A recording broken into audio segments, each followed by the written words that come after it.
after the break, people. Well, जितना important आपके लिए अपने चेहरे की तरफ ध्यान देना होता है या फिर अपनी स्किन की तरफ ध्यान देना होता है, उतना ही इम्पोर्टेंट विंटर्स में आपके लिए जरूरी होता है अपने बालों की तरफ ध्यान देना. स्कैल्प काफी ड्राई हो जाती है and your hair needs a lot of pampering. मैं आपको लेकर आई हूँ हेयर एंड शांति में, जिसके आपको दिल्ली एनसीआर में 6 सलॉन्स मिल जाएंगे और मेरे साथ यहाँ पर मौजूद हैं शांति. हाय शांति. हेलो.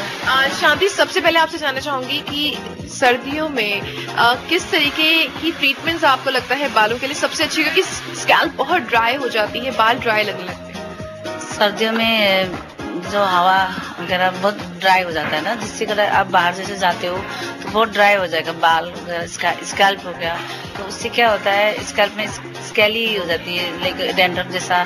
तो यदि विंटर में रहता है आपका डैंड्रफ तो वो ऑयलिंग वगैरह कपूर मिक्स करते हैं, वो मिक्स करके कोकोनट ऑयल के साथ लाइम के साथ मिक्स करके लगा सकते हैं. देखो, हेयर एंड शांति में आया है तो विंटर्स के लिए क्या खास ट्रीटमेंट है? हमारे पास स्पा ट्रीटमेंट है, ड्राई हेयर ट्रीटमेंट जो नॉरिशिंग देता है बालों को और सॉफ्ट रखने में हेल्प करता है.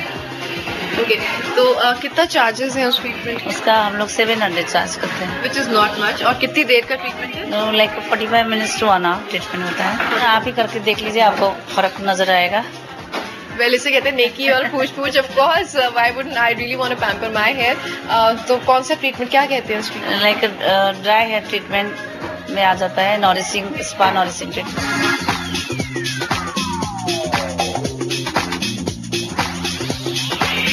शांति, शैम्पू हो गया, अब आप क्या करेंगे?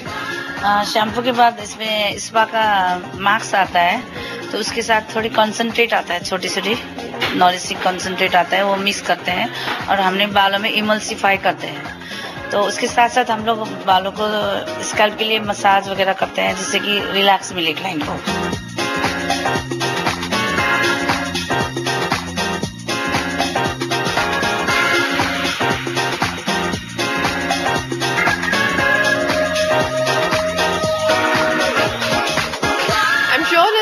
मास्क की तो अपनी क्वालिटीज होंगी ही, बट जो मसाज इन्होंने मुझे दी है that was actually mind blowing.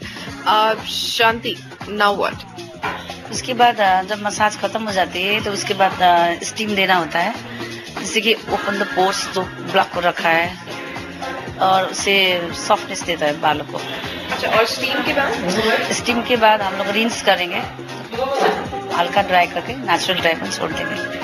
And then the procedure मतलब जो स्कैल्प की ड्राइनेस है वो पूरी खत्म हो जाएगी. मतलब आपको रेगुलर करना पड़ेगा धीरे धीरे. और कितने टाइम बाद एक स्पा को रिपीट करना? मिनिमम 10 डेज होता है, मतलब जिसके पास टाइम नहीं है तो कम से कम 15 दिन में एक बार तो लेना ही चाहिए.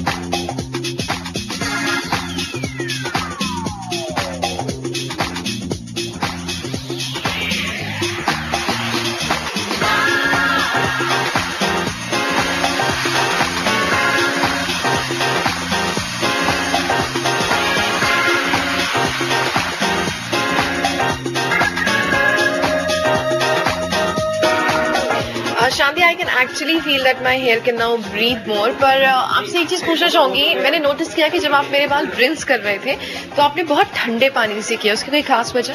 अच्छा, गर्म पानी भी एक किस्म का डैंड्रफ होने की एक वजह होता है, इसलिए रेगुलरली भी जब हम वॉश करें तो ठंडे, जितना भी अवॉइड हो सके आप ठंडा करने की कोशिश कीजिए. आप बिल्कुल ही नहीं कर पाएंगे तो फिर हल्का warm water. Okay, so this is actually a sort of tip as well कि अगर आप सर्दी में बाल धो रहे हैं तो गर्म पानी को ज्यादा अवॉइड करिए और ज्यादातर ठंडे पानी से ही धोइए. और मुझे शांति ने बताया था कि ये ऐसी ट्रीटमेंट है, ऑफ कोर्स आपका जो स्कैल्प है, जो ड्राइनेस है वो तो खत्म हो जाती है, बट इसको अगर आप 6 सिटिंग्स लेंगे तो बिल्कुल खत्म हो जाती है.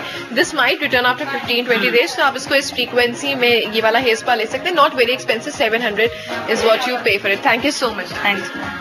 तो चलिए, आज कोशिश हमने ये की कि आपको ये बता सके कि कैसे कुछ ट्रीटमेंट्स लेके विंटर्स में आप अपनी स्किन को और साथ ही साथ अपने बालों को काफी हेल्दी रख सकते हैं, उनको ड्राइनेस से बचा सकते हैं, और साथ में ही कौन से मेकअप है जो इस सीजन काफी ट्रेंड में है. तो चलिए गाइज, हमारे आज के शो में बस इतना ही. आपको कैसा लगा अपनी राय भेजना हमें बिल्कुल मत भूलिएगा. आप हमें ईमेल कर सकते हैं dat@askit.com पर, या फिर आप हमें SMS भी कर सकते हैं 52424 पर. तो चलिए, कल आपसे फिर मिलेंगे. Till then, you stay beautiful.